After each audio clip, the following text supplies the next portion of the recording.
गणेश जी की कहानी। एक बार की बात है, एक गांव में एक औरत अपनी बेटी के साथ झोपड़ी में रहती थी। उसका नाम नंदिनी था। एक दिन पास के गांव में गणेश जी का मेला लगा। गांव के सभी बच्चे उस मेले में जाने लगे। यह देखकर नंदिनी भी अपनी माँ से बोली, मुझे भी उस मेले में जाना है। बेटी की जिद को देखते हुए माँ ने बेटी को उस मेले में जाने की अनुमति दे दी। माँ ने नंदिनी को मेले में जाने से पहले 2 लड्डू और 1 बोतल पानी दिया। माँ ने कहा कि इसमें से 1 लड्डू और थोड़ा पानी गणेश जी को दे देना और 1 लड्डू और बाकी पानी तुम पी लेना। वह अपनी माँ को ठीक है कहकर मेले में चल पड़ी।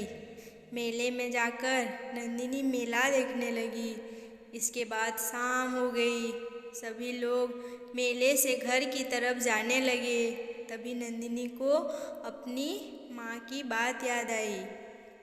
नंदिनी गणेश की मूर्ति के सामने बैठ गई और उसने कहा कि गणेश जी, आप 1 लड्डू खा लो और पानी पी लो। इसके बाद मैं अपने घर चली जाऊंगी। बहुत देर हो गई लेकिन गणेश भगवान नहीं आए, तो नंदिनी भी वहीं बैठी रही। गणेश भगवान ने सोचा, जब तक मैं यह लड्डू और पानी नहीं पीऊँगा तब तक यह अपने घर पर नहीं जाएगी और पहले से ही बहुत देर हो चुकी है। इसलिए गणेश भगवान एक लड़के का रूप बनाकर नंदिनी के सामने आ गए।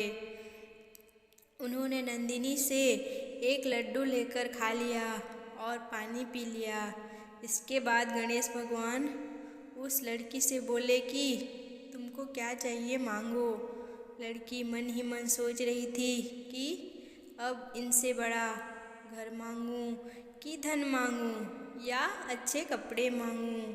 वह सोच रही थी कि गणेश भगवान को उसके मन की इच्छा का पता चल गया। उन्होंने नंदिनी को कहा कि तुम अपने घर जाओ, तुमने जो सोचा है वह पूरा हो जाएगा। इसके बाद नंदिनी अपने घर चली गई। उसने घर जाकर देखा तो उसने जो भी सोचा था वह सब पूरा हो गया। उसे एक बड़ा घर, धन और कपड़े सब मिल गए। नंदिनी ने अपनी माँ को सारी बात बताई। उन्होंने गणेश भगवान की पूजा की और भोग लगाया। इस तरह सच्चे मन से गणेश भगवान की पूजा करने से गणेश जी अपने सभी भक्तों की इच्छा को पूरी करते हैं। दोस्तों, कहानी पसंद आई होगी तो कहानी को लाइक करना, शेयर करना बिल्कुल भी मत भूलिएगा और चैनल में पहली बार आए हैं तो चैनल को सब्सक्राइब कर लीजिएगा।